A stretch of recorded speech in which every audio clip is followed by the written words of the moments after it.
right, so you're still feeling maybe limited in your shoulder mobility, in your upper back mobility. Maybe there's some upper back or shoulder pain as well.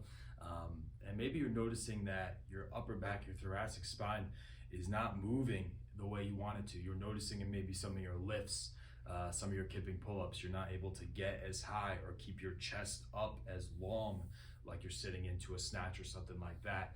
You're seeing that you can't really get into that nice Superman extended position on some of those movements. So here's a few simple things that you could do and some things that are pretty effective to really regain and open up that thoracic spine so you can gain more out of your lifts and hopefully decrease some of that tension going across the shoulder and the upper back. So first things here, you find a foam roller, you start below the shoulder blades and you can work your way to different levels here because your thoracic spine really starts, at the middle part of your back and really rides all the way up right below your neck. So you get into that good position.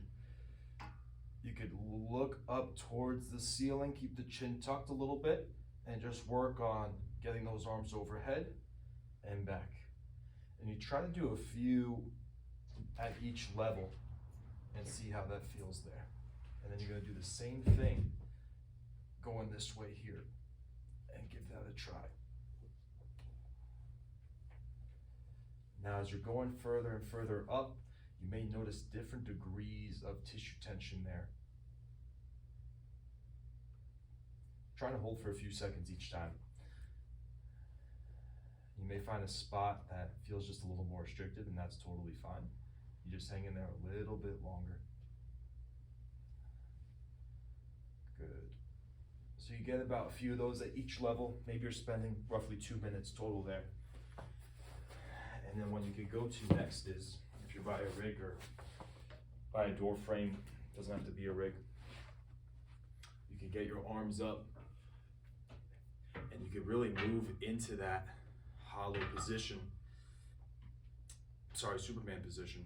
You're really trying to extend and push your chest forward here and really feel the tissue tension through the front part of your arms and your pec tissue. Good, and as you get more comfortable, you'll be able to sink that chest further and further forward, holding anywhere from 20 to 30 seconds there. And then the final part to this is adding some rotation. So you're going on your side.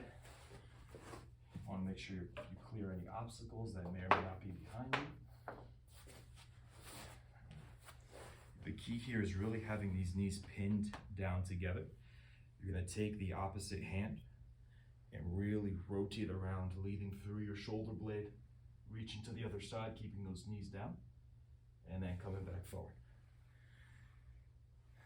You'll notice you'll probably have one side that's a little tighter than the other, and that's totally fine. Trying to get anywhere from 8 to 10 on both sides, really keeping those knees down, really trying to breathe out. As you reach towards the other side, let that shoulder blade drop towards the ground and then come back through. So give those positions a shot. See if those start to help open up your upper back a bit more and see if that starts to make a difference in how your lifting feels and how that tension feels through the shoulder and through the upper back.